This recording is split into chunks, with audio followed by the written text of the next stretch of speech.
Sizga aslida eringizning salomatligi muhim emas. Rostini ayting va men ham sizga rostini aytaman. Sizga aslida meningiz muhim. Nega u sizning aytganingizni qilmayapti? Sigaretini bekitib chakyapti, sizni oldingizga kiryapti. Siz nima qilyapsiz? Yana sigaret chakdingizmi? Ha? Mana shunaqa qilyapsiz-da, hidlab o'tiribsiz. Qo'yib yuboring, erkak-ku, bilganini qilsin, nima qilasiz? Shunchaki zavqlaning, uyingizgacha kelganiga, sog'lomligiga, salomatligiga, sizning eringiz ekaniga, shunaqa zo'r ajoyib inson ekanidan zavqlaning, minnatdor bo'ling. Endi o'tirib olib shu bitta sigaretini kovlaverasiz, uxlasangiz ham shuni o'ylaysiz. Nimaga? Bilasizmi nima uchun? Chunki sizning ichingizdagi egoingiz, ya'ni meningiz haddan ortiq shunaqa buyuk bo'lib ketganki, nega mening aytganimni qilmayapti?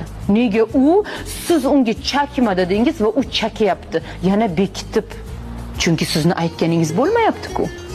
Siz unga aytdingiz qilma deb, u baribir qilyapti va siz onaxon, xuddi biz bolamizga qanaqa taqib qo'yamiz va keyin kutib o'tiramiz-ku yoki kuzatamizku, qanaqa hozir xato qiladi va men uni urishaman. Xuddi shunaqa bo'lyapsiz.